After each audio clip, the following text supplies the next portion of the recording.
Bab menjadi misterius. Sebuah kapal dagang perlahan maju ke barat laut tinggi di langit di atas benua legendaris. Itu adalah kapal dagang keluarga Klein di mana Dominic berada. Mark membawa Judd untuk meminta maaf, tapi Dominic mengabaikannya dan menyerahkannya pada Miranda. Setelah kejadian itu, Miranda ingin datang ke Dominic untuk melaporkan situasinya, tetapi Dominic menolak. Miranda menerima banyak uang dan dia tidak membutuhkannya. Kapal dagang itu terus berlayar ke arah zona perdagangan.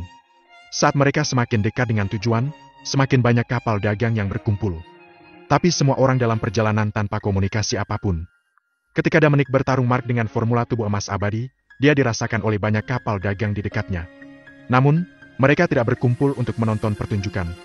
Setiap orang memiliki tanggung jawab penting, dan tidak ada yang tertarik menonton pertarungan mereka. Jika mereka terpengaruh oleh pertempuran orang-orang alam abadi, konsekuensinya akan menjadi bencana. Ada beberapa kapal dagang tempat prajurit alam abadi bertanggung jawab, tetapi mereka tahu lebih baik untuk tidak mendekat untuk menghindari kecelakaan. Jadi hampir semua kapal dagang melewati Dominic dan melanjutkan perjalanan mereka. 5 hari kemudian. "Nona, ini dia!" Seseorang berseru heboh. Miranda segera pergi ke ruang kontrol setelah mendengar ini. Melihat dari ruang kendali kapal dagang, dia melihat kompleks bangunan besar di bawah, dan berbagai kendaraan kecil terbang di ketinggian yang lebih rendah. Bahkan jika dia melihat dari langit tinggi di mana kapal dagang itu berada, dia masih tidak bisa melihat ujungnya sekilas. Dapat dilihat bahwa zona perdagangan ini sangat besar seolah-olah tidak terbatas. Banyak kapal dagang di langit mulai menurunkan ketinggiannya. Zona perdagangan besar ini juga menjadi tujuan perjalanan mereka. "Ayo mendarat!" Miranda pun berseru heboh. Mereka akhirnya tiba di zona perdagangan besar yang Eric bicarakan. Di sini dia bisa menukar semua biji mentah di kapal dagang menjadi uang dan tidak perlu khawatir dirampok lagi. Dominic, seorang pejuang alam abadi, ada di kapal dan kemungkinan dirampok sangat kecil, tetapi uang tidak akan pernah aman sampai ada di saku. "Iya, Nona." Kapal dagang itu mulai menurunkan ketinggiannya secara perlahan. Di seluruh benua legendaris, terdapat ratusan ribu zona perdagangan besar dan kecil dan dapat ditemukan di setiap sudut benua. Zona perdagangan ini dibagi menjadi 4 kelas secara total. Dari kecil ke besar, ada zona perdagangan kecil, zona perdagangan menengah, zona perdagangan besar, dan zona perdagangan super besar. Hanya ada 5 zona perdagangan super besar di benua legendaris, di antaranya ada 4 di masing-masing dari 4 arah dan yang terakhir berada di tengah. Ada zona perdagangan yang lebih besar. Secara analogi, zona perdagangan kecil adalah yang paling banyak, terhitung lebih dari 98%. Zona perdagangan yang Dominic capai cukup luas. Hanya di zona perdagangan besar, ada markas rumah komersial besar, seperti Treasure Commercial House. Di zona perdagangan menengah dan zona perdagangan kecil, hanya ada cabang rumah komersial ini. Cabang-cabang rumah komersial tidak merobek orang. Rumah komersial besar seperti Treasure Commercial House cenderung sangat ketat dengan karyawannya agar tidak mempengaruhi reputasi mereka baik di kantor pusat maupun cabangnya. Cabang rumah komersial memiliki penilai terbatas, jadi terkadang mereka tidak dapat sepenuhnya menilai-nilai suatu item. Jadi semua orang umumnya suka pergi ke zona perdagangan besar. Ini adalah tempat yang Eric rekomendasikan di awal. Ada zona perdagangan kecil dan zona perdagangan menengah yang lebih dekat, tetapi mereka semua diabaikan oleh Eric. Eric tidak tahu kalau Miranda punya anak perempuan. Jika tidak, dia tidak akan melakukan yang terbaik untuk membantunya. Kapal dagang itu turun ke ketinggian yang rendah. Segera sebuah perahu menghampirinya. Suara seorang pemuda datang dari dalam. "Nona, aku adalah navigator zona perdagangan besar ini. Tanyakan saja padaku jika kamu punya pertanyaan. Aku tahu tata letak di sini." Melihat 2 kata pemerintah pusat yang terukir di perahu pemuda itu, Miranda merasa lega. Jika dia penipu seperti Judd, tidak akan ada kata-kata seperti itu di atas kapal. Ini adalah kendaraan yang hanya bisa dikemudikan oleh staf yang diakui secara resmi oleh benua legendaris. Siapapun yang berpura-pura menjadi navigator resmi akan dihukum berat jika dia tertangkap. Di benua ini, tidak ada yang berani melanggar otoritas benua legendaris. "Terima kasih, Pak. Kami ingin pergi ke markas Treasure Commercial House. Bisakah kamu menunjukkan jalannya?" tanya Miranda dengan sopan. "Nona, tolong jangan panggil aku Tuan. Aku hanya seorang navigator yang rendah hati." Pemuda itu berkata dengan hormat. "Kamu terdengar sangat bagus. Bolehkah aku memanggilmu petugas?" Miranda berpikir sejenak dan berkata, "Tentu saja. Apakah ini pertama kalinya kamu datang ke benua legendaris?" "Iya nih. Ini memang pertama kalinya kita datang ke benua legendaris. Aku mengerti. Jika kamu ingin pergi ke markas Treasure Commercial House, aku bisa menunjukkan jalannya." "Terima kasih, petugas." "Nona, sama-sama." Ini adalah tugasku untuk melayani semua klien yang datang ke sini untuk berdagang agar kamu bisa datang dan kembali dengan bahagia. Nona, silakan ikut dengan aku. Oh, petugas, berapa biaya untuk memimpin jalan? Miranda tidak bisa menahan diri untuk bertanya. Ia telah belajar dari kejadian Jack. Dia masih sedikit khawatir akan ditipu. Karena mereka ada di sini sekarang, walaupun tidak ada yang memimpin jalan, Miranda bisa menemukan markas Treasure Commercial House. Itu hanya akan memakan waktu lebih lama. Dia tidak ingin mengeluarkan uang untuk masalah seperti itu. Nona, kami tidak mengenakan biaya apapun. Aku mengerti. Terima kasih ya. Kapal dagang mengikuti navigator sepanjang jalan, dan tidak butuh waktu lama bagi mereka untuk tiba di sebuah manor besar. 3 kata besar rumah komersial harta karun tertulis di plat nomor manor. Kemudian sang navigator berpamitan pada mereka. Seorang staf wanita Treasure Commercial House mengambilnya dari sini. Kapal dagang diminta berhenti di halaman manor. Dominic dan Miranda turun dan pergi menemui pengurus rumah komersial harta karun. Miranda akan membahas transaksi sementara Dominic akan bertanya Treasure Commercial House apakah akan ada lelang baru-baru ini. Saat ini inilah kekhawatiran terbesar Dominic. Itu terkait apakah kekuatannya dapat ditingkatkan dalam waktu singkat. Keduanya ditunjukkan ke sebuah ruangan. Mereka diterima oleh seorang pria tua. Seorang wanita muda dengan kerudung berdiri di samping pria tua itu. Meskipun mereka tidak bisa melihat wajah wanita itu, hanya dengan melihat sosoknya, mereka bisa yakin bahwa dia adalah wanita yang sangat cantik. Saat Dominic melihat orang tua itu, dia merasakan auranya yang kuat. Meskipun orang tua itu tidak sengaja memancarkannya, itu masih diperhatikan oleh akal tajam Dominic. Dominic terkejut diam-diam. Nafas orang tua itu tidak jauh lebih lemah dari Darla. Dia adalah prajurit daftar tertinggi. Wanita bercadar itu juga tidak lemah, dan dia setidaknya tidak lebih buruk dari Mark dia lawan. Kuncinya adalah wanita ini masih muda. Dominic menyembunyikan vitalitasnya dengan hati-hati. Seorang prajurit Supreme List mampu menumbuhkan vitalitas. Jika orang tua itu tahu bahwa Dominic memiliki vitalitas, itu akan merepotkan. Lagi pula dia masih bukan tandingan prajurit daftar tertinggi. Silakan duduk, kata pria tua itu dengan sopan. Terima kasih, Pak. Tanggap Miranda dengan hormat. Kemudian dia duduk dengan Dominic. Wanita berjilbab itu menuangkan secangkir teh untuk mereka masing-masing. Perilakunya membuat Dominic sangat terkejut. Kamu pasti bercanda. Apakah Treasure Commercial House kayak ini? Apakah mereka menyewa seorang ahli di tahap tengah daftar dominator untuk melayani sebagai pelayan? Dan dia sangat muda. Boleh aku tahu apa yang membawamu kemari? Apakah kamu di sini untuk membeli barang atau menjualnya? Pria tua itu bertanya sambil menyeruput tehnya. Pak, aku ingin menjual beberapa barang kepada kamu. Aku ingin tahu apakah aku bisa mencapai kesepakatan denganmu. Kata Miranda. Lady, kamu pasti bercanda. Selama itu sesuatu yang berharga, kita bisa membuat kesepakatan. Jawab lelaki tua itu sambil tersenyum. Kalau begitu, aku ingin menjual beberapa biji padamu. Jawab Miranda. Biji apa yang kamu punya? Pria tua itu bertanya. Biji yang digunakan untuk menempas senjata, biji magnet. Jawabnya. Oh, berapa banyak yang kamu punya? Dia bertanya. Sekitar 3,3 juta pound. Jawabnya. Harga pasar biji magnetik berkisar antara 1.900 hingga 2.000 Starcoin per pound. Karena kamu memiliki 3,3 juta, aku menawarkan 2.000 per pound. 3,3 juta pound bernilai 6 miliar Starcoin. Apa yang kamu katakan? Pria tua itu berkata dengan santai. 6 miliar Starcoin? Miranda tersambar petir. Jika dia telah menjual 3,3 juta pound biji magnetik ke rumah-rumah komersial besar di Soul Green System, dia hanya akan mendapatkan 200 hingga 300 juta Starcoin. Dia awalnya berpikir bahwa jika dia menjual biji magnet itu di benua legendaris, dia bisa mendapatkan lebih dari 1 miliar Starcoin. Tapi yang sangat mengejutkannya, biji miliknya dihargai 6 miliar Starcoin, yang 20 kali lebih banyak dari apa yang dia pikirkan. Keuntungannya pun tinggi. Tapi tentu saja, keuntungan tinggi datang dengan risiko tinggi. Jika mereka tidak berhati-hati, mereka mungkin akan kehilangan nyawa dalam perjalanan mereka untuk mengirimkan barang. Dan jika mereka tidak bertemu Dominic, kapal dagang mereka akan dirampok. Jika bukan karena dia tidak punya pilihan lain, dia akan menjual barang mereka di sini sendiri lagi meskipun keuntungannya tinggi. Karena dia tidak berbicara, lelaki tua itu berkata, Ada apa, Nyonya? Apakah kamu pikir tawaran aku rendah? Aku dapat meyakinkan kamu bahwa tawaran aku benar-benar tertinggi. Jika kamu tidak percaya padaku, kamu bisa keluar dan menanyakannya. Dan kemudian kamu memutuskan apakah akan membuat kesepakatan dengan kami atau tidak. Miranda ditarik kembali ke dunia nyata oleh suara pria tua itu. Dia dengan cepat berkata, "Tidak, tolong jangan salah paham, Pak. Aku memikirkan hal lain dan perhatianku teralihkan. Tidak perlu bertanya pada rumah komersial lain tentang hal itu. Aku menjualnya padamu. Bagaimana dengan harganya? Apakah harga ini cocok untuk kamu?" Pria tua itu bertanya. "Ya, kedengarannya adil," jawabnya. "Tawarannya jauh lebih tinggi dari yang kubayangkan. Rumah-rumah komersial terkemuka ini memang adil," pikirnya. "Kalau begitu, aku akan menyuruh anak buahku memeriksa barangmu. Jika tidak ada masalah dengan mereka, kita akan berdagang dengan harga ini." Pria tua itu mengusulkan. "Baik, jangan khawatir, Pak.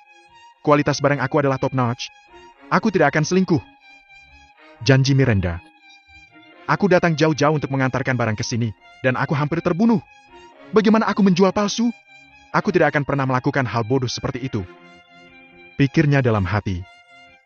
"Enak saja berbisnis denganmu. Jika kamu mendapatkan beberapa staf yang baik, kamu harus menjualnya kepada kami," kata lelaki tua itu sambil tersenyum. Dia jeli dan berpengalaman. Sekilas, dia tahu bahwa ini adalah pertama kalinya kedua orang itu berada di benua legendaris. Dan dia menduga bahwa itu adalah perjalanan panjang bagi mereka dan bahwa mereka mungkin datang dari tempat terpencil di alam bintang.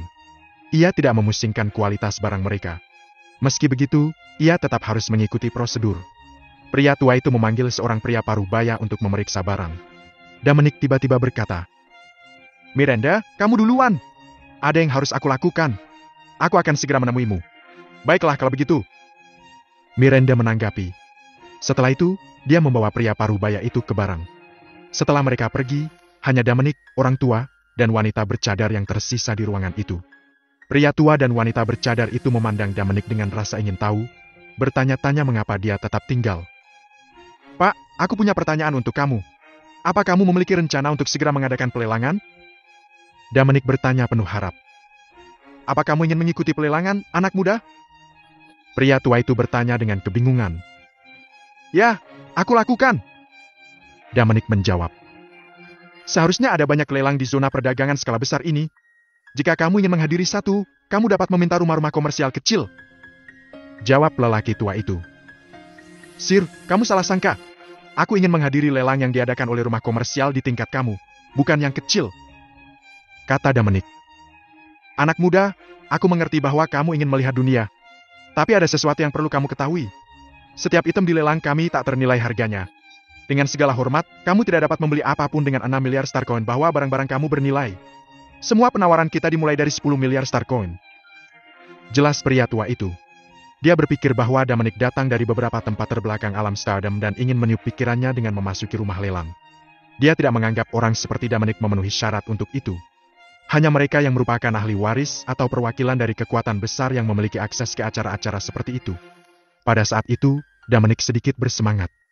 Penawaran setiap item dimulai dari 10 miliar star coin. Itu sama dengan poin super kaya. Bahkan item biasa bisa memenangkan aku puluhan poin super kaya.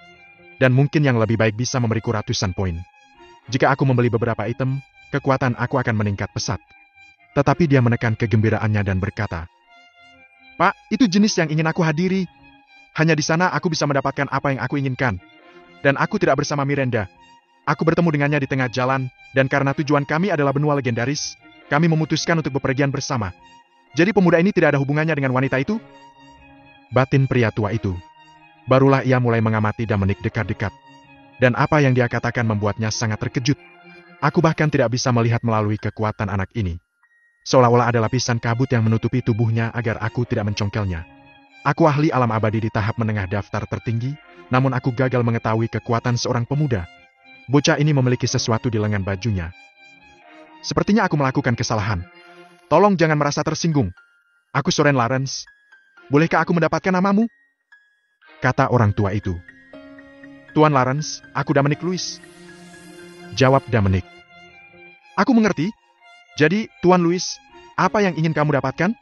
Kami adalah salah satu dari 5 rumah komersial besar di benua legendaris. Kami memiliki apapun yang kamu inginkan. Kamu tidak perlu pergi ke lelang kami jika kamu ingin membeli sesuatu," kata Soren Lawrence. "Beli apa?" Dominic bertanya-tanya, sepenuhnya bingung. Ia tidak tahu harus membeli apa. Yang dia inginkan hanyalah mengeluarkan sejumlah uang. Jadi, dia akan membeli apapun yang mahal. Tapi ia tidak bisa memikirkan barang tertentu. Karena dia baru di alam bintang, dia tidak tahu banyak tentang itu. Dia tidak tahu apa yang paling mahal. Tapi karena Soren telah bertanya, tidak pantas jika dia tidak menyebutkan suatu barang. Dia perlu meyakinkan Soren bahwa dia kaya, atau yang terakhir tidak akan membiarkannya mengambil bagian dalam lelang besar. Dominic tidak tahu apa yang mahal di Stardom Realm. Tapi ia tahu bahwa ada satu hal yang tidak murah. Dan dia bahkan memiliki satu di miliknya. Itu adalah senjata ilahi ilusi yang dapat digunakan prajurit alam abadi untuk meningkatkan efektivitas tempur mereka setelah mereka melakukan formula tubuh emas abadi. Dominic telah mendengar dari Grady bahwa senjata ilahi ilusi adalah harta yang tak ternilai bahkan di alam bintang. Di seluruh Stardom Realm, setidaknya 80% ahli Eternal Realm tidak memiliki senjata ilahi ilusi. Itu membuktikan betapa berharganya barang itu. Pedagang yang tidak jujur itu Mark tidak memilikinya, atau dia tidak akan mengaku kalah sewaktu melihat Dominic mengeluarkan senjata ilahi ilusinya. Tuan Lawrence, aku ingin senjata ilahi ilusi. Aku ingin tahu apakah kamu memiliki beberapa, kata Dominic.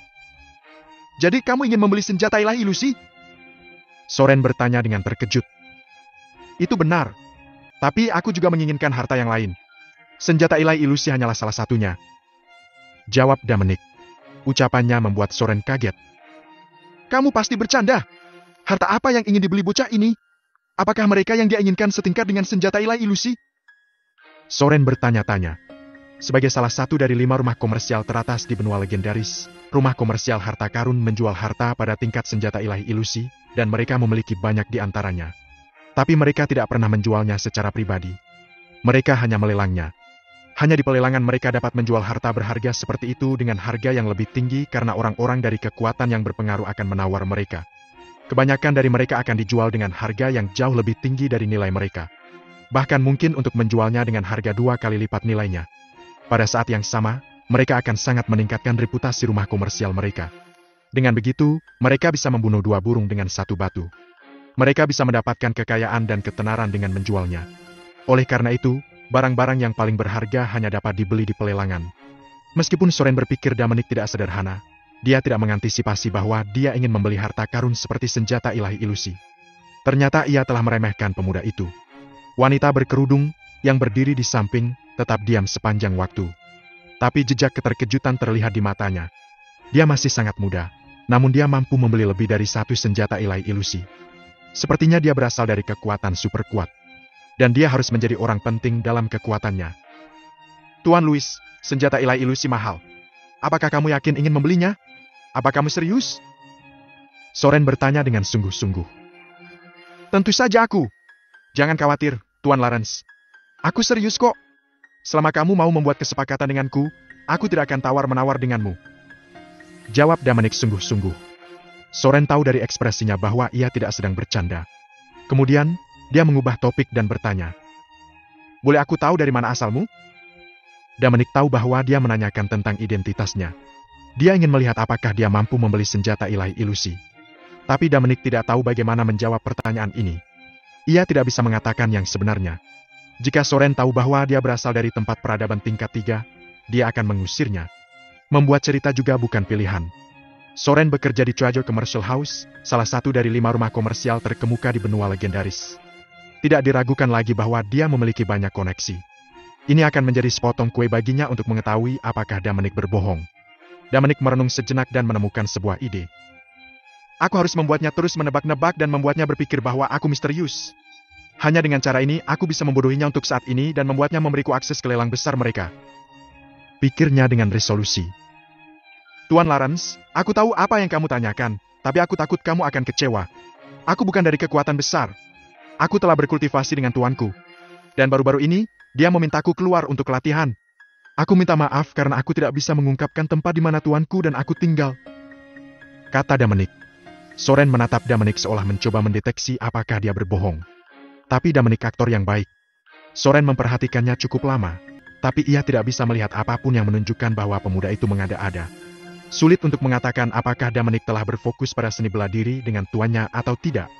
Beberapa kekuatan di alam bintang hanya terdiri dari 1 anggota 1 generasi. Tapi hanya ada beberapa dari mereka. Menurut intelijen yang dikumpulkan oleh rumah komersial harta karun, hanya 2 hingga 3 kekuatan seperti itu yang ada. Bisakah kamu memberitahu kami nama tuanmu? Barangkali dia adalah kenalanku, kata Soren. Tuan Lawrence, maafkan aku. Tuanku menyuruhku untuk tidak memberitahu orang lain namanya kecuali hidupku dalam bahaya. Jika aku tidak mematuhinya, aku akan dihukum sesuai aturan sekte kita. Jawab Dominic sambil menggelengkan kepalanya. Mendengar itu, Soren tenggelam dalam pikirannya yang dalam. Dia tidak bisa memberitahu orang lain tentang identitas tuannya kecuali dia tergantung pada seutas benang. Biarkan aku melihat. Dengan kata lain, begitu nyawanya terancam, dia bisa aman dengan mengungkapkan nama tuannya.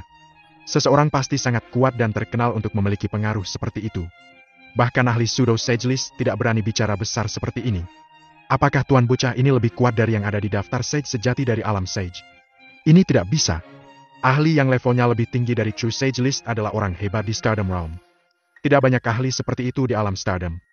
Tentu saja, mungkin ada beberapa ahli rendah hati yang bersembunyi dalam kegelapan. Jika dia benar-benar berkata jujur, dia adalah tamuku yang paling terhormat. Bagaimanapun, dia adalah murid tunggal dari ahli daftar Sage sejati. Selama dia tidak melakukan kejahatan yang tak kenal ampun atau mengacaukan kekuatan dengan anggota daftar Raja Sage, tidak ada yang bisa menyentuh dia di alam Stardom.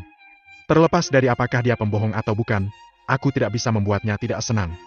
Bagaimana jika dia mengatakan yang sebenarnya? Kemudian bahkan rumah komersial harta karun tidak dapat menyelamatkan aku jika aku menyinggung perasaannya. Tapi karena aku tidak bisa memastikan apakah dia berbohong, aku tidak bisa menunjukkan terlalu banyak rasa hormat padanya. Karena jika ternyata dia pembohong, aku akan konyol. Bahkan, Soren sudah mulai percaya dengan cerita Dominic. Terutama, itu karena dia tidak bisa melihat kekuatan sejati pemuda itu. Dia adalah seorang ahli di tahap menengah daftar tertinggi. Apalagi dia telah berurusan dengan banyak tamu di rumah komersial harta selama bertahun-tahun. Alhasil, ia menjadi jeli. Hanya ada beberapa anak muda yang tidak bisa dilihatnya di alam Stardom. Dan masing-masing dari mereka adalah prajurit paling berbakat dari kekuatan super kuat. Karena Dominic juga seseorang yang tidak bisa dia lihat, dia menduga bahwa dia pasti berasal dari kekuatan besar bahkan jika dia mengarang sesuatu. Pada saat itu, wanita berjilbab juga menampilkan ekspres yang menunjukkan bahwa dia sangat tertarik pada Dominic. Dia lebih lemah dari Soren dan kurang jeli darinya. Tapi dia tidak kesulitan memahami orang. Makna yang mendasari di balik kata-kata Dominic adalah bahwa tuannya sangat kuat dan bahwa dia dapat menyelesaikan masalah apapun hanya dengan memberitahu musuh-musuhnya siapa tuannya. Orang-orang yang memiliki pengaruh seperti itu setidaknya telah mencapai alam Sage, dan mereka mungkin lebih kuat dari kebanyakan ahli alam Sage. Tidak mengherankan jika Dominic telah menarik keingintahuannya. Aku mengerti. Karena kamu bilang begitu, aku tidak akan memaksanya. Tapi aku takut kita tidak bisa mencapai kesepakatan dengan kamu jika kamu ingin membeli senjata ilahi ilusi. Kami memilikinya, tapi kami tidak bisa menjualnya padamu. Kata Soren tanpa tergesa-gesa. Kenapa kamu tidak bisa menjualnya padaku? Dominic bertanya sambil mengerutkan kening. Karena bahkan senjata ilahi ilusi tingkat rendah tidak ternilai harganya. Lebih dari 80% prajurit alam abadi di alam bintang tidak memilikinya. Banyak dari mereka hidup tanpa pernah mendapatkannya. Harta seperti itu hanya bisa dilihat di pelelangan. Dengan begitu, rumah komersial bisa mendapatkan lebih banyak uang dan menjadi terkenal. Jadi jika kamu ingin senjata ilahi ilusi, kamu harus menghadiri pelelangan. Jelas Soren. Harta seperti senjata ilahi ilusi tidak ditampilkan dalam pelelangan biasa. Bukan? Dominic bertanya. Tentu saja. Harta seperti senjata ilahi ilusi hanya dipamerkan dalam lelang yang diselenggarakan oleh rumah-rumah komersial besar. Tapi itu tidak mutlak. Untuk menarik perhatian, beberapa rumah komersial kecil akan bergandengan tangan mengadakan pelelangan dengan senjata ilahi ilusi. Tanggap Soren. Apa kamu berencana mengadakan pelelangan baru-baru ini? Dominic bertanya. Ya, sudah. Tapi tidak untuk diadakan di sini. Jawab Soren. Ketika Dominic mendengar bahwa rumah komersial harta karun mengadakan pelelangan, minatnya terusik. Dia langsung bertanya. Di mana kamu memegangnya? Ini akan diadakan di zona perdagangan super besar di barat. Itulah markas sesungguhnya dari rumah komersial harta karun. Akan ada pelelangan besar di sana sebentar lagi. Banyak barang berharga yang akan tersaji di dalamnya. Tapi pelelangan yang akan datang kemungkinan hanya akan memiliki senjata ilahi ilusi tingkat rendah. Kata Soren dengan bangga. Sebagai anggota rumah komersial harta karun, dia bangga dengan betapa kuatnya rumah komersialnya. Dominic bersemangat dalam sekejap. Senjata ilahi ilusi kelas rendah tidak menarik perhatian dalam pelelangan ini. Artinya, ada harta yang lebih baik dari mereka. Jadi aku bisa menghabiskan banyak uang untuk mendapatkan lebih banyak poin super kaya? GT. Dominic memutuskan untuk tidak memikirkan alam Sage untuk saat ini. Prioritas utamanya adalah mencapai daftar tertinggi, karena hanya dengan begitu orang lain akan menganggapnya serius. Ia masih terlalu lemah. Apalagi dia masih muda. Sulit untuk mempengaruhi orang lain. Tuan Lawrence, aku ingin tahu apakah aku bisa menghadiri lelang ini. kata Dominic penuh harap. Maafkan aku, Tuan Louis. Undangan untuk pelelangan ini sudah diberikan 3 bulan yang lalu. Jika kamu datang padaku lebih awal, aku mungkin akan membelikanmu satu. Kata Soren meminta maaf. Tidak apa-apa, Tuan Lawrence. Aku tidak keberatan berdiri selama aku bisa memasuki rumah lelang. Kata Dominic. Ia tidak peduli apakah ia akan mendapatkan tempat duduk atau tidak. Dia akan melakukan apapun yang dia bisa asalkan bisa memasuki rumah lelang. Dulu ketika dia berada di sekte Glasir 7 warna, Dominic merasa kuat dan mendorong ketika dia menghadapi Rich. Namun ia tidak ingin mengalami perasaan itu lagi. Meningkatkan kekuatannya adalah langkah pertama. Jika dia bisa berhasil berpartisipasi dalam pelelangan dan mencapai daftar tertinggi, dia akan memikirkan bagaimana mendapatkan lebih banyak poin super kaya untuk mencapai alam Sage. Tuan Louis, mereka yang diundang ke pelelangan adalah orang-orang berpengaruh di Stardom Realm. Kita tidak bisa membiarkan mereka berdiri selama pelelangan. Itu tidak benar. Dan jika sampai keluar, nama rumah komersial kita akan hancur. Tanggap Soren seraya menggelengkan kepala. Dia mengatakan yang sebenarnya. Orang-orang yang menerima undangan lelang besar adalah orang-orang hebat. Bahkan jika Dominic tidak keberatan berdiri selama pelelangan, Soren tidak bisa mengizinkannya untuk berpartisipasi dalam pelelangan. Jika tidak, rumah komersial harta karun pasti akan diejek oleh rumah komersial lainnya jika itu keluar. Selain itu, bahkan jika Soren membuat pengecualian untuk Dominic, orang-orang di markas mereka tidak akan membiarkan hal itu terjadi. Tidak ada yang bisa menghadiri pelelangan tanpa undangan. Tuan Lawrence, lelang ini sangat penting bagiku. Selama kamu membiarkan aku masuk, aku akan berhutang budi kepada kamu, dan aku akan membayar kamu kembali di masa depan. Kata Dominic serius. Apakah dia bisa menjadi ahli daftar tertinggi dalam waktu singkat tergantung pada apakah dia mendapatkan akses ke pelelangan ini. Waktu sangat penting baginya sekarang. Karena itu, dia harus sangat memperhatikan pelelangan ini. Selama Soren bisa mengatur agar dia berpartisipasi dalam pelelangan mereka, dia akan menepati janjinya. Bahkan jika dia mencapai alam Sage, dia akan membayar Soren kembali. Yang terakhir tidak tahu apa yang ada di pikiran Dominic. Jika dia menolaknya, dia akan kehilangan kesempatan besar untuk memiliki seseorang yang mungkin mencapai alam Sage atau bahkan tingkat yang lebih tinggi berhutang budi padanya. Dan itu akan cukup untuk membuatnya menjadi seseorang yang tidak boleh dipusingkan di alam Stardom. Maafkan aku, Tuan Louis. Undangan sudah dikirim, tanganku terikat. Kata Soren. Sejujurnya, jika undangan tidak dikirim, dia akan mendapat Dominic. Dia bertaruh bahwa Dominic bukan pembohong dan bahwa dia adalah murid seorang ahli dalam daftar Sage sejati. Dan Dominic akan mencapai alam Sage juga. Namun demikian, tidak ada undangan yang tersisa. Dia tidak bisa membantu bahkan jika dia ingin. Tuan Lawrence, apakah benar-benar tidak ada yang bisa kamu lakukan? Dominic bertanya dengan kecewa. Jika dia tidak bisa mendapatkan akses ke pelelangan ini, dia harus memasuki daftar tertinggi selangkah demi selangkah. Dan dia tidak tahu berapa lama waktu yang dibutuhkan. Soren menggeleng, menandakan tak ada yang bisa ia lakukan. Lalu, apakah ada rumah komersial lain yang akan mengadakan lelang besar selain kamu? Dominic bertanya. Tuan Louis, lelang besar seperti ini sangat sulit didapat. Lagi pula, kita perlu mengumpulkan begitu banyak harta berharga. Dan kita juga harus mempertimbangkan situasi konsumen. Setiap item adalah mahal. Kecuali untuk beberapa kekuatan besar, kebanyakan orang tidak akan membeli barang dalam waktu singkat setelah mereka menawar untuk mereka. Oleh karena itu, lelang besar seperti yang kita mengatur tidak sering diadakan.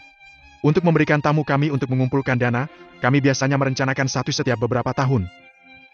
Jelas Soren. Dominic tahu apa yang dia katakan masuk akal. Namun ia tetap merasa kecewa. Namun, dia tidak menyerah. Hanya karena Soren tidak bisa membantunya bukan berarti orang lain juga tidak bisa. Karena pelelangan belum dimulai, dia masih memiliki kesempatan. Selanjutnya, dia berencana turun ke zona perdagangan super besar untuk melihat apakah dia bisa mendapatkan undangan. Dia percaya bahwa tidak semua orang yang diundang memiliki niat untuk membeli harta karun. Pasti ada seseorang yang tidak ingin pergi ke pelelangan ini. Dia hanya perlu menemukan orang seperti itu dan membayar sejumlah besar uang untuk undangan mereka. Tapi itu bukan tugas yang mudah. Dominic tidak bisa mendapatkan daftar orang yang telah diundang, dan rumah komersial harta karun tidak akan memberikannya kepadanya. Karena itu, dia harus mencari orang seperti itu sendirian. Tuan Lawrence, berapa lama sampai pelelanganmu? Dominic bertanya. Sekitar lebih dari sebulan. Jawab Soren terus terang. Aku mengerti. Masih ada waktu. Dominic pikir. Terima kasih, Tuan Lawrence. Maka aku tidak akan mengambil lagi waktumu. Aku akan menemuimu kalau begitu. Ucapnya. Setelah itu, dia bersiap untuk pergi. Dia harus cepat. Jika dia melewatkan pelelangan ini, dia akan melewatkan kesempatan untuk meningkatkan kekuatannya dalam waktu singkat. Tetapi ketika dia bangun, sebuah suara terdengar. Apakah kamu benar-benar ingin menghadiri pelelangan ini? Dominic siap untuk pergi. Karena Soren tidak bisa membantunya menghadiri pelelangan mereka, dia harus bergantung pada dirinya sendiri. Namun baru saja ia berdiri, suara jernih tiba-tiba menggema. Apakah kamu benar-benar ingin menghadiri pelelangan ini? Dominic berbalik dan menemukan bahwa wanita bercadar yang berdiri di samping Soren adalah orang yang berbicara kepadanya. Wanita ini telah menarik perhatian Dominic sejak dia menginjakan kaki di rumah komersial. Wanita biasanya mengenakan kerudung karena dua alasan. Salah satunya adalah mereka terlalu cantik sehingga mereka ingin menghindari menarik terlalu banyak perhatian yang akan membuat mereka dalam masalah. Yang lainnya adalah bahwa mereka sangat jelek sehingga mereka tidak ingin menakuti orang lain. Namun dilihat dari sosoknya yang mengundang, Dominic berpikir bahwa wanita berjilbab lebih mungkin termasuk dalam kategori mantan. Jika dia termasuk yang terakhir, itu akan memalukan. Muda dan kuat, dia lebih kuat dari Dominic, yang berarti bahwa dia setidaknya berada di tahap tengah daftar dominator. Tapi karena dia berdiri di samping Soren dan bahkan melayani mereka Dominic menduga bahwa dia adalah murid Soren.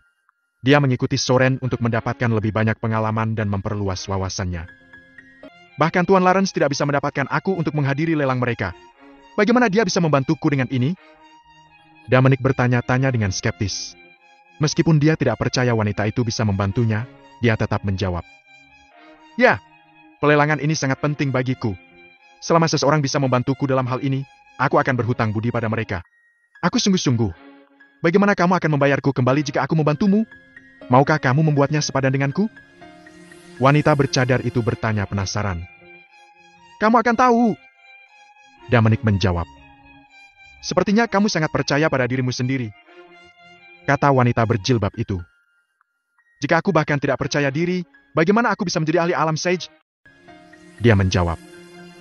Dia ingin mencapai alam Sage. Apakah dia tahu apa yang dia bicarakan? Soren dan wanita bercadar itu memiliki pemikiran yang sama. Mereka berdua percaya bahwa Dominic terlalu percaya diri. Tidak ada seorang pun di Stardom Realm yang bisa menjamin masuknya mereka ke Sage Realm. Bahkan pewaris kekuatan besar itu tidak akan berani mengatakan itu. Hal-hal eksternal tidak dapat membantu kita mencapai alam Sage. Kita harus memahami. Jika kita mengetahuinya, kita bisa mencapai alam Sage. Tetapi jika kita gagal, kita akan terjebak di puncak alam abadi atau alam pra-abadi. Bahkan jika Tuan Master Louis adalah ahli daftar Sage sejati, dia tidak dapat membantunya mencapai alam Sage. Apa yang membuatnya berpikir bahwa dia bisa melakukannya? GT. Aku bisa membantumu mendapatkan undangan agar kamu bisa menghadiri pelelangan ini, kata wanita bercadar itu. Dominic mengalihkan pandangannya darinya dan menatap Soren dengan kebingungan. Jelas tidak percaya bahwa wanita di hadapannya bisa melakukan apa yang tidak bisa dilakukan Soren. Barulah Soren memperkenalkan wanita itu. Dia menjelaskan. Tuan Louis, ini Nona Daniel, putri bos kami. Mudah baginya untuk memberimu undangan. Ayahnya pemilik rumah komersial harta karun. Dominic berpikir, bahkan lebih bingung. Dalam hal ini, mengapa dia berdiri sepanjang waktu? Bukankah seharusnya dia duduk sementara Tuan Lawrence berdiri di sampingnya? Apa yang terjadi di sini? GT. Soren tampaknya telah membaca pikiran Dominic, jadi dia melanjutkan. Nona Daniel di sini untuk belajar, jadi dia berbaring rendah dan merahasiakan identitasnya. Aku mengerti. Orang-orang berpengaruh ini istimewa. Mereka menjaga profil rendah dan mengalami kehidupan rakyat jelata. Pikir Dominic. Jadi, dia bertanya. Nona Daniel, bisakah kamu membantuku mendapatkan undangan? Tentu saja. Apa kamu tidak mendengar Tuan Lawrence? Sangat mudah bagiku untuk mendapatkan undangan lelang. Bahkan jika kamu tidak percaya padaku, kamu harus percaya padanya. Dia yang bertanggung jawab di sini. Kata wanita berjilbab itu sambil duduk di samping Dominic, tepat di mana Miranda duduk tadi. Kamu dapat yakin, Tuan Louis. Jika Nona Daniel bersedia membantumu, dia akan bisa membawamu ke rumah lelang. Tambah Soren. Nona Daniel, aku harap kamu dapat membantu aku dengan ini. Silakan nama istilah kamu, kata Dominic. Karena dia telah menjelaskannya, dia tahu bahwa dia bersedia membantunya. Dan, tentu saja, dia tidak akan membantunya secara gratis. Dia hanya tidak tahu apa yang dia inginkan darinya. Selama persyaratannya tidak bertentangan dengan prinsipnya, Dominic akan setuju. Begitu dia pergi ke pelelangan, dia akan dapat meningkatkan kekuatannya dengan cepat. Itu akan menghemat banyak waktu. Kamu tidak bekerja untuk rumah komersial harta karun, jadi jangan panggil aku Nona Daniel. Aku Daniel Strickland. Wanita bercadar itu memperkenalkan dirinya. Jadi, Nona Strickland, silakan sebutkan harga kamu, kata Dominic. Aku bisa membantumu, tapi kamu harus membuktikan dirimu, kata Daniel. Membuktikan apa? Dominic bertanya. Kamu perlu membuktikan bahwa kamu memenuhi syarat secara finansial untuk berpartisipasi dalam pelelangan. Mereka yang kita undang sudah berkecukupan, dan kita tidak perlu khawatir mereka tidak mampu membeli harta yang mereka beli. Tapi kami tidak tahu status keuanganmu. Bagaimana jika kamu menawar padahal hal yang kamu tidak mampu? Kalau begitu, aku harus menanggung akibatnya. Meskipun ayah aku mengelola rumah komersial harta karun, aku tidak dapat mengambil tanggung jawab itu, kata Daniel. Bagaimana aku membuktikannya? Dominic bertanya-tanya saat dia jatuh ke dalam dilema. Aku tidak bisa menunjukkan saldo Starcoin. Jika aku melakukannya, dia akan ketakutan setengah mati. Treasure Commercial House sama sekali tidak berharga. Apalagi aku mungkin akan menarik perhatian banyak ahli. Dan aku bukan tandingan mereka.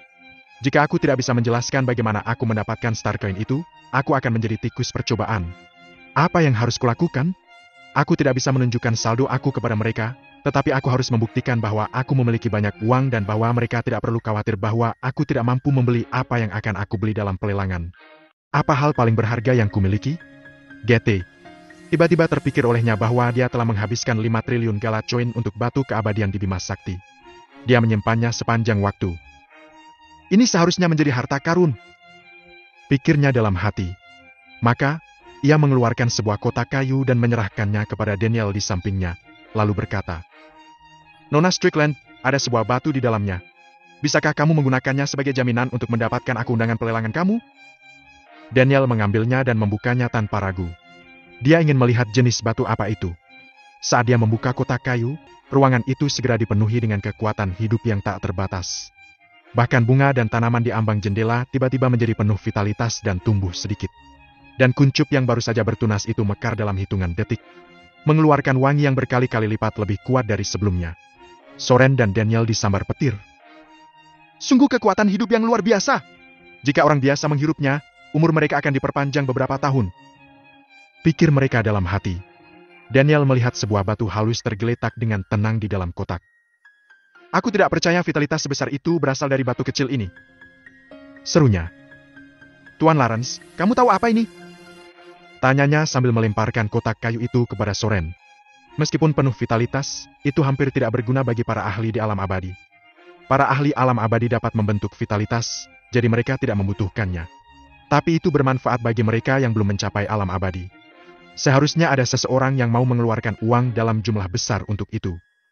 Soren mengambil kotak kayu itu dengan hati-hati, membukanya, dan mulai memeriksa batu itu. Setelah beberapa saat, ia berkata, Nona Daniel, sejauh yang aku lihat, batu ini membawa sejumlah besar vitalitas. Itu adalah batu keabadian. Katakan saja kegunaan dan nilainya, kata Daniel. Batu keabadian tidak banyak berguna bagi mereka yang berada di alam abadi. Tapi itu sangat berharga bagi mereka yang berada di bawahnya, terutama mereka yang sedang sekarat. Tidak mudah untuk memperkirakan nilainya. Mereka yang membutuhkannya akan membelinya dengan harga setinggi langit. Tapi mereka yang tidak mau mengeluarkan banyak uang untuk itu. Jelas Soren. Tuan Louis, kamu dengar. Meskipun batu ini bisa dianggap sebagai harta karun, itu tidak cukup bagimu untuk pergi ke pelelangan. Jika aku memasukkanmu ke rumah lelang, aku harus bertanggung jawab. Apa kamu punya hal lain yang bisa membuktikan kamu kaya?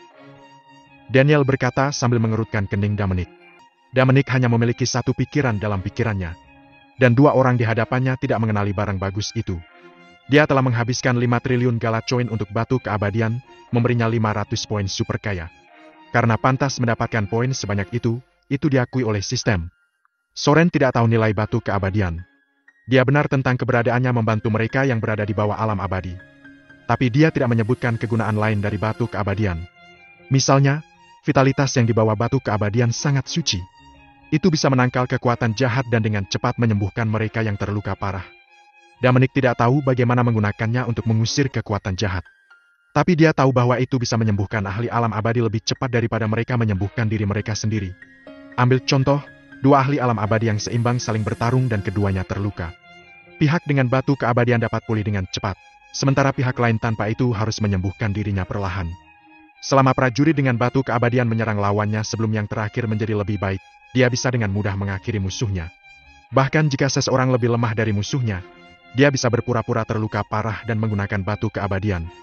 Dan kemudian, dia bisa menemukan kesempatan untuk melancarkan serangan diam-diam pada musuhnya atau melarikan diri.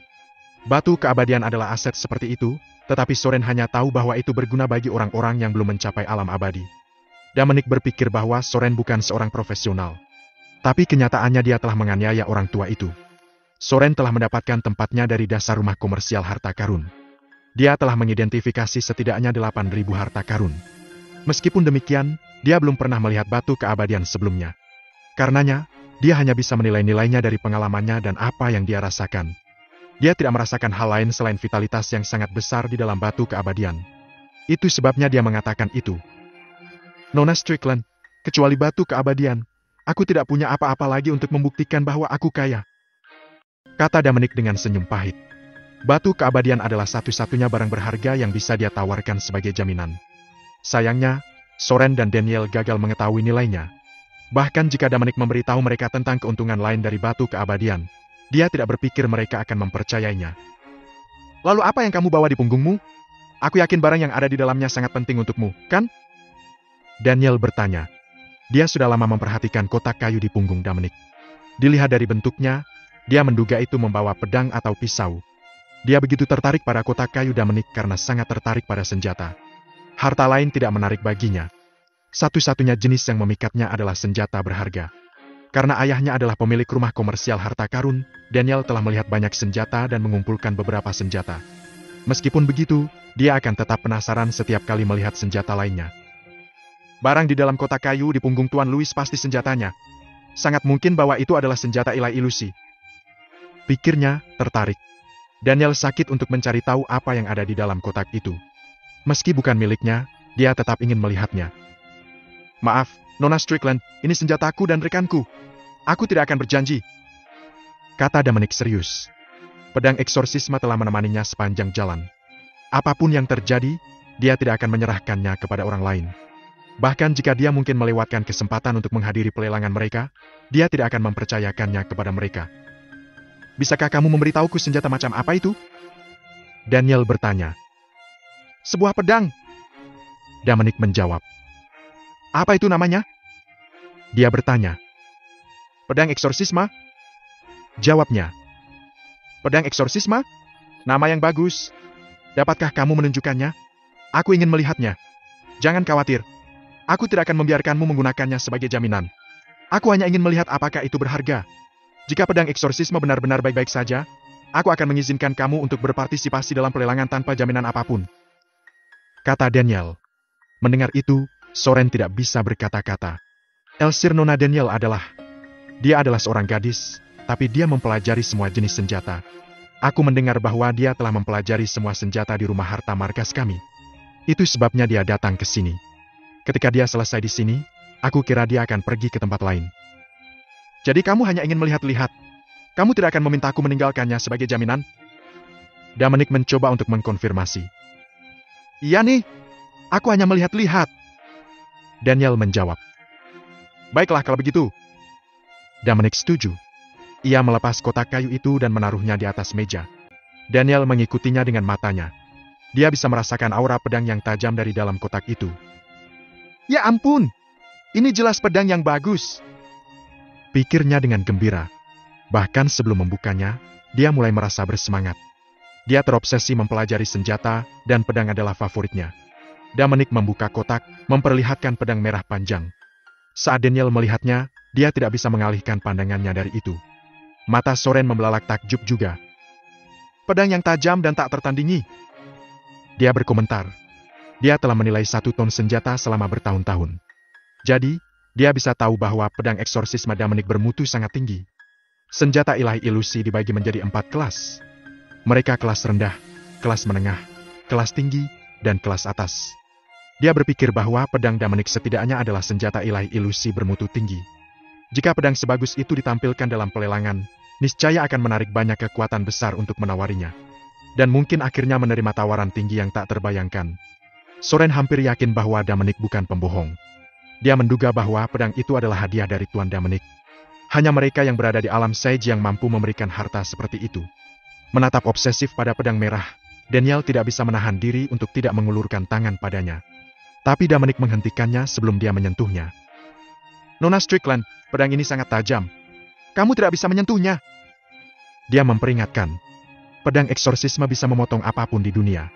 Jika digunakan dengan tepat, bahkan bisa membunuh orang-orang di alam Sage. Dominic tidak bisa membiarkan Daniel, yang berada di daftar dominator, menyentuh pedangnya. Jika dia terluka, dia tidak mampu untuk mengambil tanggung jawab. Selain itu, dia belum mendapatkan undangan pelelangan. Tuan Louis, dari mana kamu mendapatkan pedang ini? Daniel bertanya. Dia tidak marah karena dia mencegahnya menyentuh pedang.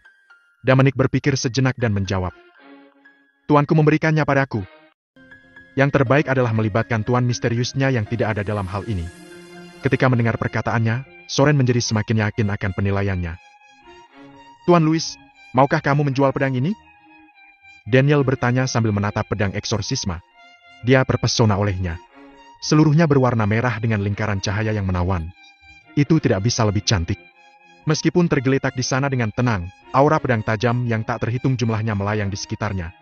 Dan dia bisa merasakan aura pedang menggelitik kulitnya. Karena ayahnya memiliki rumah komersial harta karun, Daniel bisa mempelajari semua senjata yang mereka miliki, meskipun dia tidak bisa mendapatkannya. Sejauh ini, dia telah melihat setidaknya ratusan senjata ilahi ilusi. Tapi tidak ada dari mereka yang bisa memberinya kegembiraan yang dibawa pedang pengusiran setan.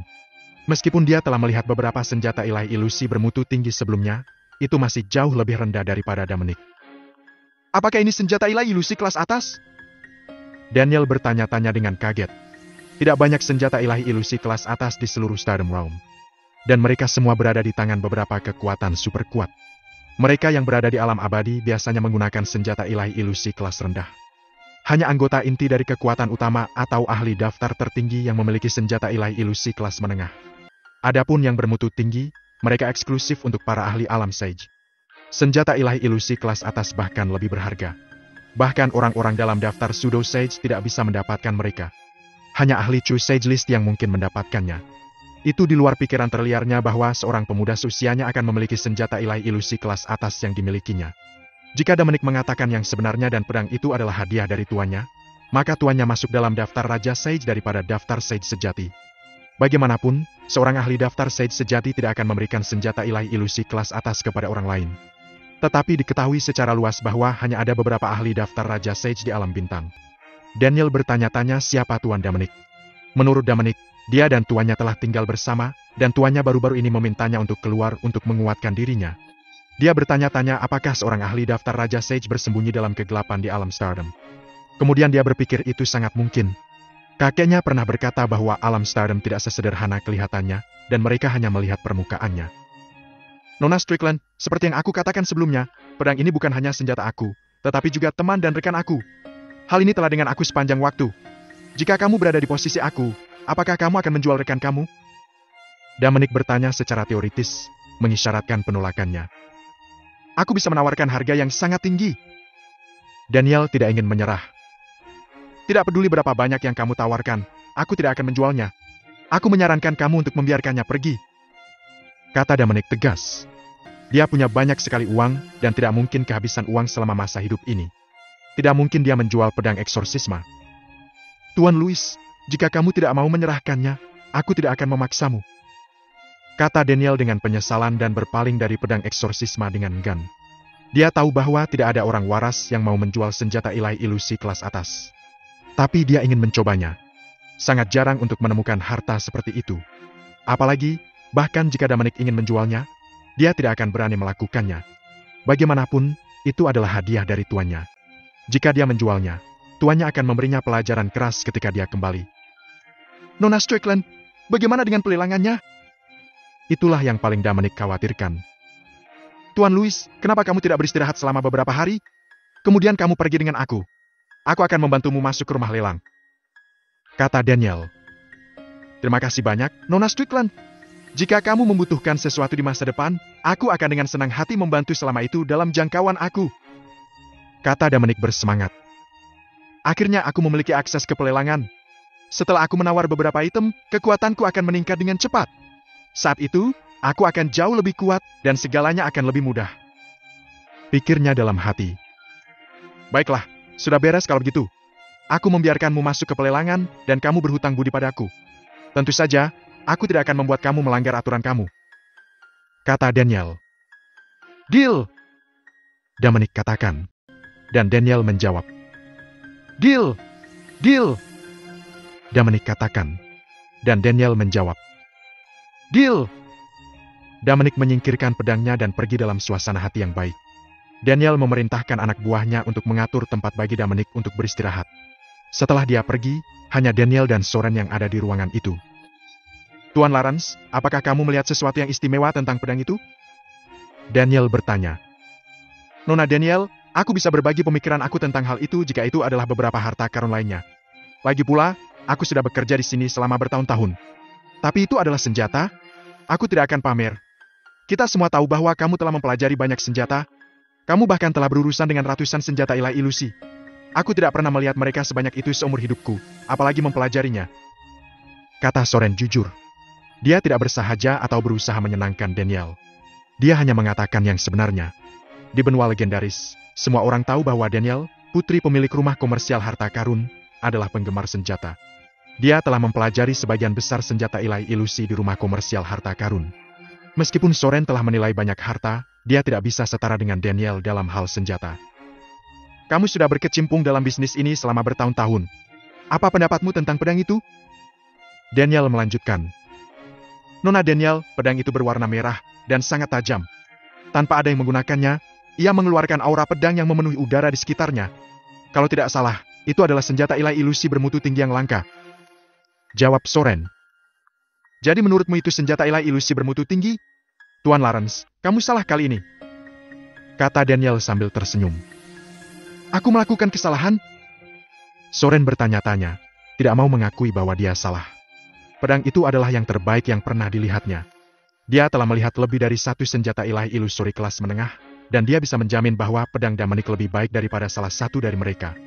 Tapi karena Daniel mengatakan bahwa dia salah, dia berpikir bahwa dia mungkin mengabaikan sesuatu tentang pedang itu. Saat itu, dia berdiri jauh dari pedang Dominic. Wajar jika melakukan kesalahan karena dia tidak bisa merasakannya atau melihatnya lebih dekat. Soren percaya apa yang Daniel katakan. Hanya sedikit di benua legendaris yang tahu lebih banyak tentang senjata daripada dia. Dia sangat ahli dalam senjata. Itu sebagian karena bakatnya dan sebagian lagi karena kerja kerasnya selama bertahun-tahun. Seperti kata pepatah, latihan menjadi sempurna. Daniel telah mempelajari begitu banyak senjata ilahi ilusi. Karena itu, dia tahu senjata dengan sangat baik. Nona Daniel, meskipun aku tidak bisa memegangnya dan memeriksanya dengan cermat, pengalaman aku mengatakan bahwa itu adalah pedang yang tak tertandingi.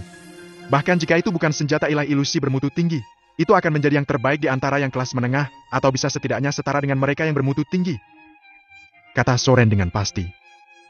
Tuan Lawrence, kamu harus memperluas cakrawala kamu. Aku bilang kamu salah menilainya. Bisakah kamu melakukan sedikit lebih baik dari itu? Daniel katakan. Apa yang dia coba katakan? Soren bertanya-tanya dengan bingung. Ia tidak mengerti maksud Daniel. Nona Daniel, tolong beri aku pencerahan. Aku tidak mengikuti. Jawab Soren. Selain senjata ilahi ilusi bermutu tinggi, apakah hanya ada yang kelas menengah dan kelas rendah? Daniel bertanya. Begitu kata-kata itu keluar dari mulut Daniel, Soren tercerahkan. Itu benar. Tuan pedang eksorsisme Louis sangat bagus.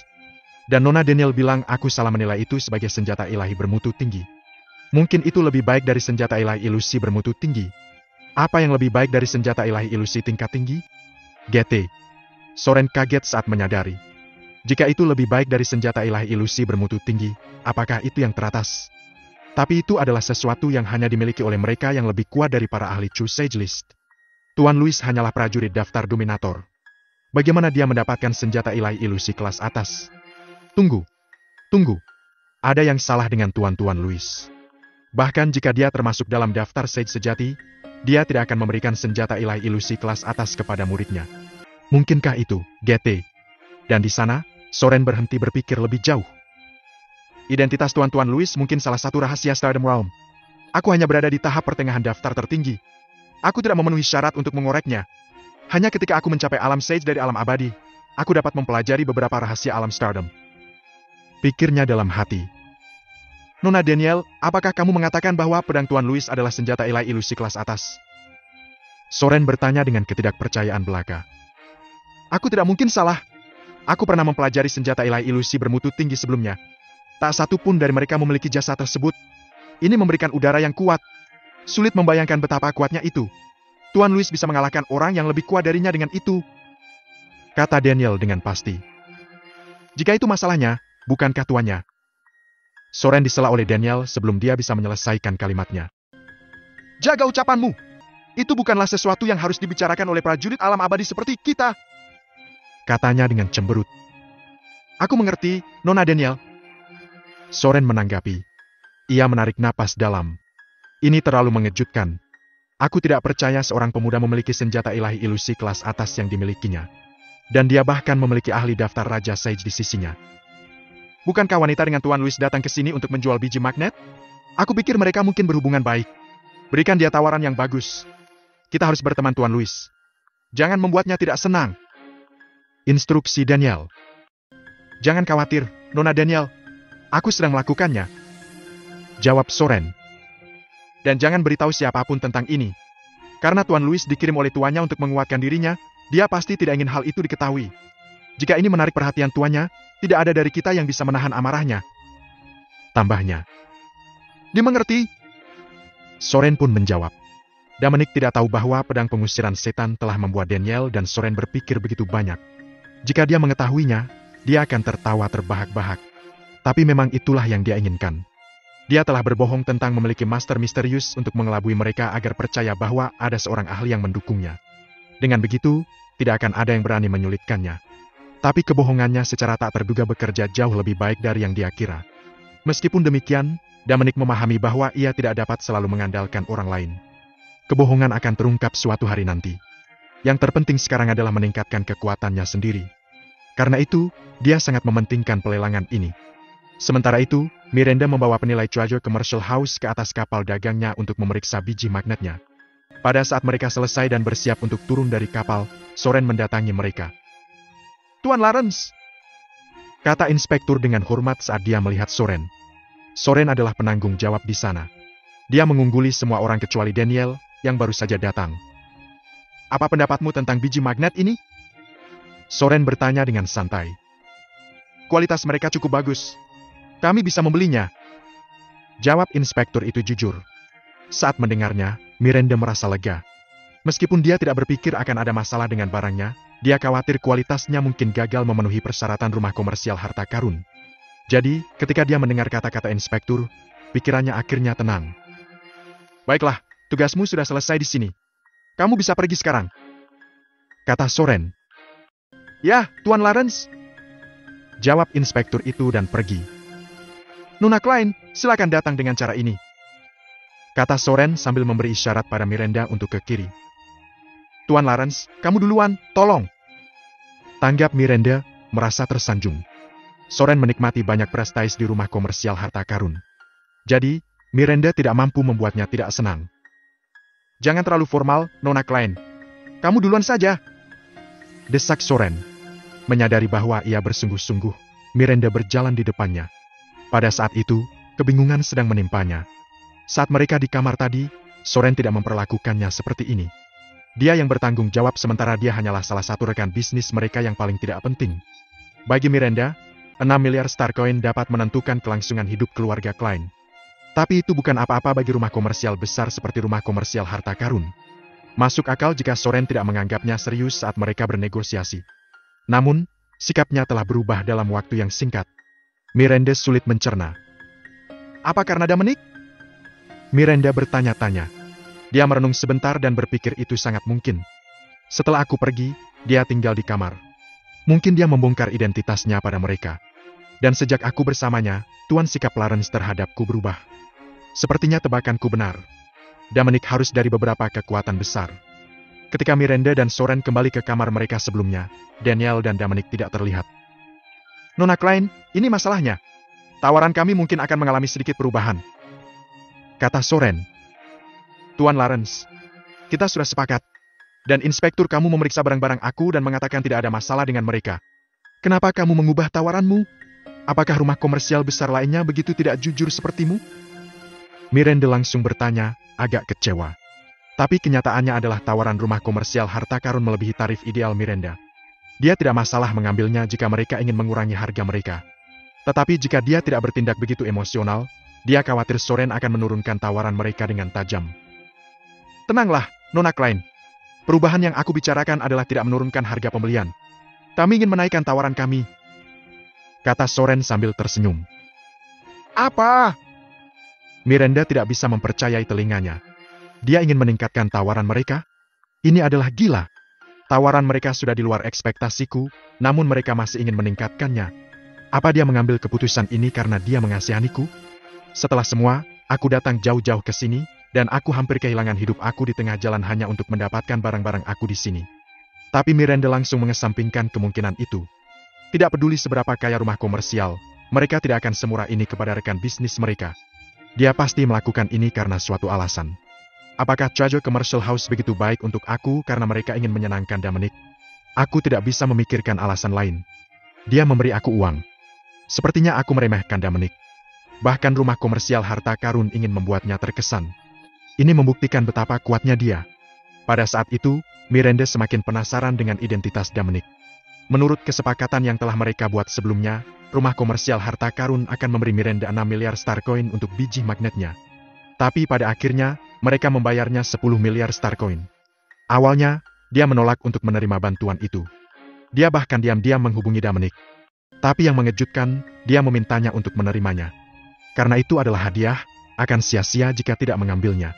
Jika bukan karena aturan sistem bahwa dia tidak bisa mendapatkan poin super kaya dengan memberi orang uang, dia akan menemukan alasan untuk memberinya sejumlah besar itu. Kesepakatan itu ditutup, dan Miranda menerima transfer 10 miliar Starcoin dari Treasure Commercial House. Dia membayar semua orang di kapal dagang 5 kali lipat dari biaya mereka sesuai dengan kesepakatan yang telah mereka buat. Itu membuat semua orang sangat gembira. Meskipun mereka hampir kehilangan nyawa selama perjalanan, mereka mendapatkan keuntungan yang sangat besar. Imbalannya sama dengan apa yang telah mereka peroleh selama puluhan tahun. Dengan uang itu, mereka dapat membeli sumber daya dan terus meningkatkan kekuatan mereka, bersiap untuk mencapai alam abadi di masa depan. Mereka hanya memiliki satu tujuan: bekerja keras untuk menerobos ke alam abadi. Dengan begitu, mereka bisa hidup sangat lama. Mencapai alam abadi tidak dapat membantu mereka menjadi abadi, karena mereka harus menghadapi Armageddon. Tapi itu akan terjadi dalam suatu zaman, 129.600 tahun kemudian. Dan mereka bisa melakukan banyak hal dalam waktu yang lama. Setelah membayar kepada kru sepantasnya, Miranda mentransfer sisa uangnya kepada keluarga Klein, hanya menyisakan sedikit untuk biaya sehari-harinya. Dengan sejumlah besar uang itu, dia percaya bahwa Kleins bisa hidup dengan baik tidak peduli seberapa sulitnya kekuatan musuh itu membuat sesuatu untuk mereka. Setelah menyelesaikan misinya, Miranda seharusnya kembali ke Kleins. Tapi sekarang, dia tidak mau kembali. Karena keluarganya tidak sependapat dengannya dan putrinya, dia tidak ingin kembali dan hidup dengannya. Dulu, dia tidak punya pilihan selain kembali ke Kleins karena dia hamil. Lagi pula, tidak nyaman bagi seorang wanita hamil untuk tinggal sendirian, terpisah dari keluarganya. Meskipun Kleins telah memperlakukannya dengan tidak adil, dia tidak pernah menyimpan dendam terhadap mereka. Sebaliknya, dia berterima kasih kepada mereka dan mengembalikan kebaikan untuk kejahatan. Sejak dia berada di puncak daftar ilahi, dia telah melakukan banyak hal untuk mereka.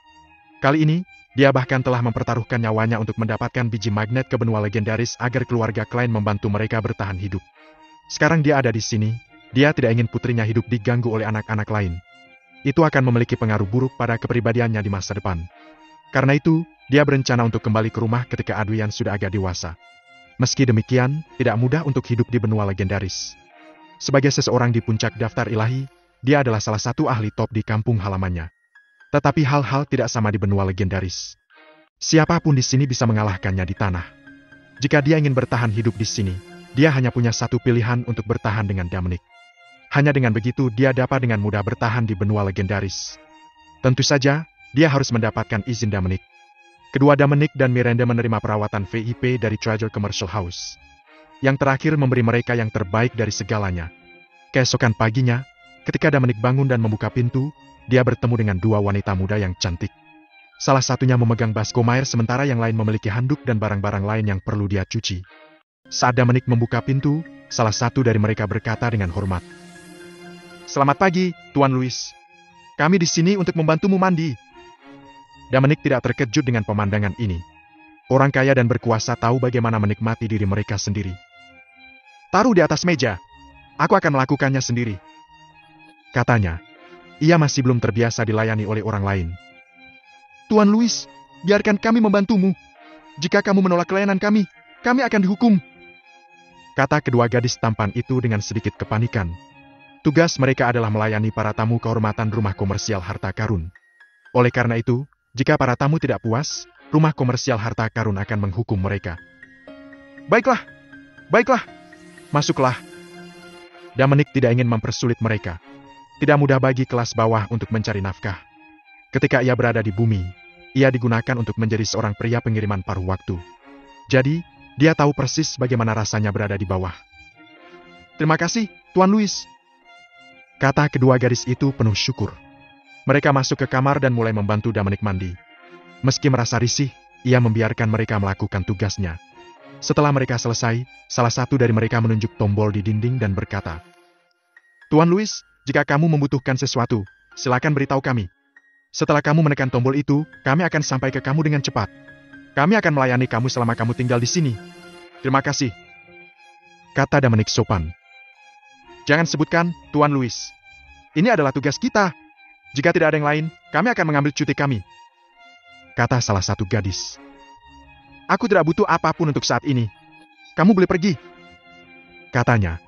Setelah kedua pelayan itu keluar dari kamar, Dominic berencana keluar untuk menghabiskan uang. Bagaimanapun, ini adalah zona perdagangan besar di benua legendaris dan memiliki semua jenis pedagang. Dan karena dia akan tinggal di sini selama beberapa hari, dia memutuskan untuk menghabiskan uang sebanyak yang dia bisa. Dia memiliki 10 triliun star coin, dan dia belum mengeluarkan sepeser pun. Melihat keseimbangannya dalam sistem, dia merasa tidak senang. Yang lainnya kesal karena tidak punya uang. Tapi dia adalah kasus yang berbeda. Begitu keluar dari ruangan, seseorang menuju ke arahnya. Dan itu tidak lain adalah Miranda. Miranda, kamu mau kemana? Dominic bertanya. Miranda menghampirinya dan berkata, Aku kesini untuk menemuimu. Aku punya sesuatu untukmu. Apa ada yang ingin kamu katakan padaku? Dia bertanya. Itu benar. Jawabnya. Lalu, haruskah kita bicara di sini, atau kita kembali ke dalam? Dia bertanya. Mari kita bicara di kamarmu. Jawabnya. Baik, mari ikut aku. Ucapnya. Dia membawa Miranda kembali ke kamarnya, dan yang terakhir masuk dan menutup pintu di belakangnya. Dominic menuangkan secangkir teh yang baru saja diseduh oleh kedua pelayan muda itu. Saat mereka berdua duduk di meja, Dominic tidak berbicara atau mendesaknya untuk berbicara. Miranda meneguk teh, berpikir bagaimana cara mengungkitnya.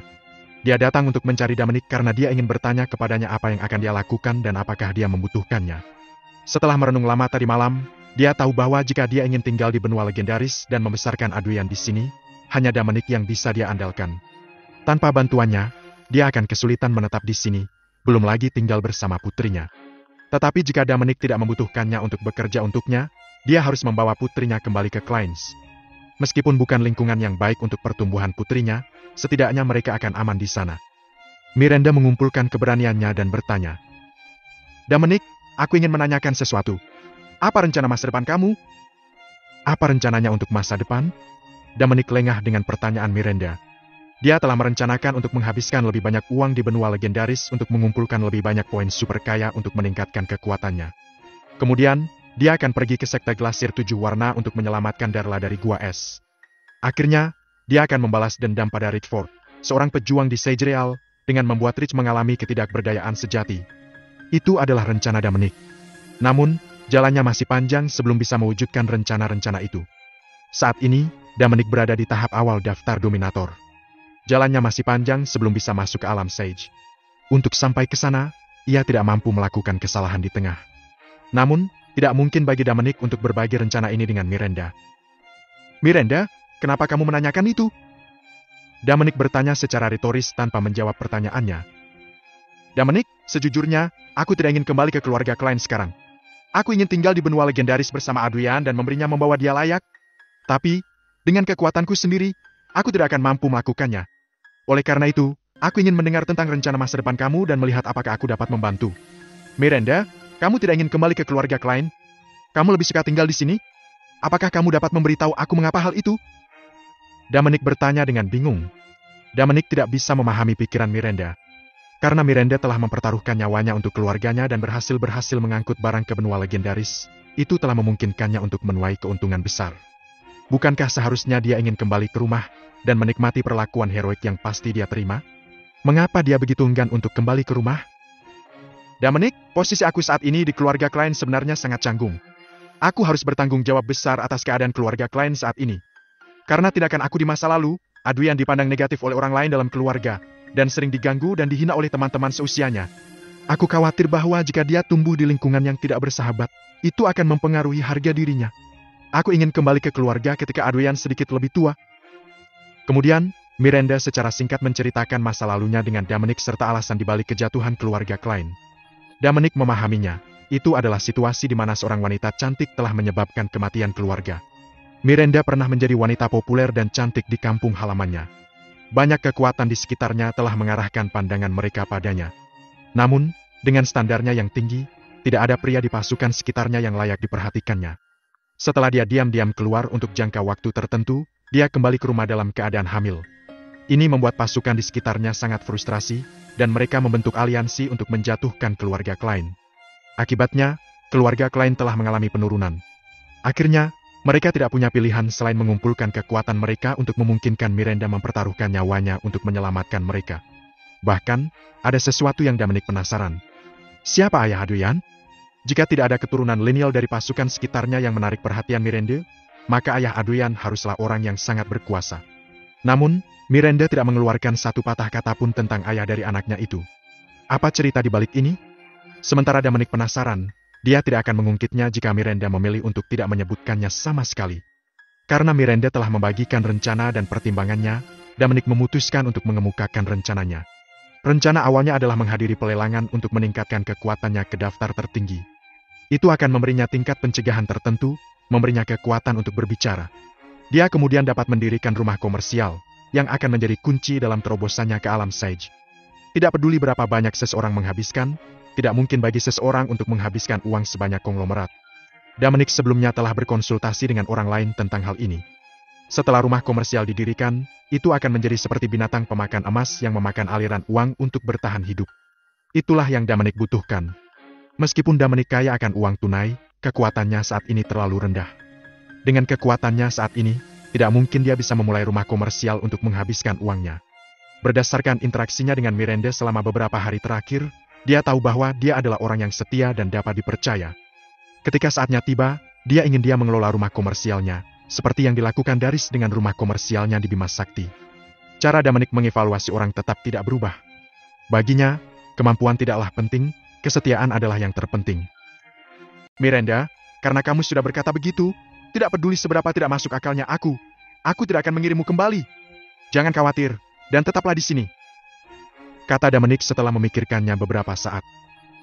Dominic, kamu tidak perlu mempersulit dirimu sendiri.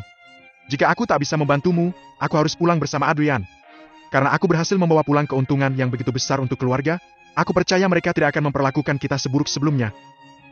Tanggap Miranda dengan cepat.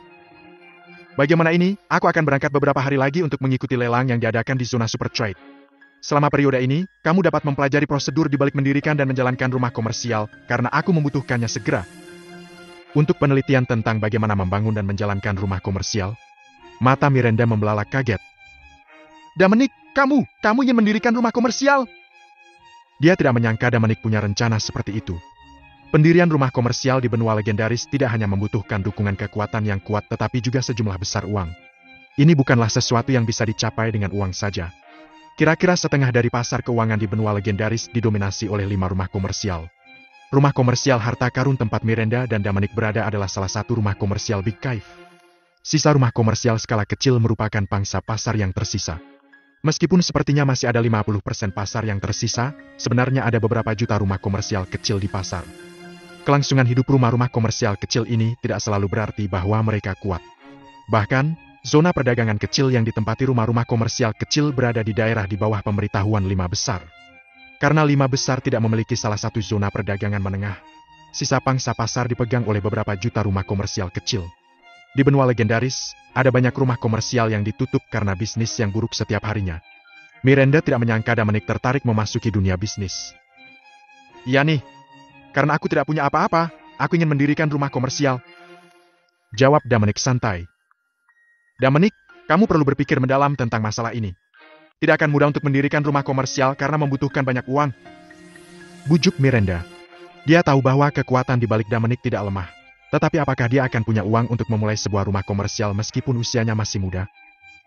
Miranda, jangan khawatir. Aku tidak mengatakan ini dengan iseng. Seperti yang sudah kukatakan, aku sepenuhnya siap untuk melakukannya. Ketika aku kembali dari pelelangan, kami akan mendirikan rumah komersial di zona perdagangan besar ini. Di masa depan, kita akan menyebarkan pengaruh kita ke seluruh benua legendaris. Menatap mata Dominic yang teguh, Miranda tahu bahwa dia tidak akan bisa membujuknya keluar dari situ. Untuk keturunan garis dari kekuatan besar seperti Dominic, tidak mungkin untuk mendapatkan dia untuk mengambil langkah mundur tanpa dia menghadapi beberapa kemunduran.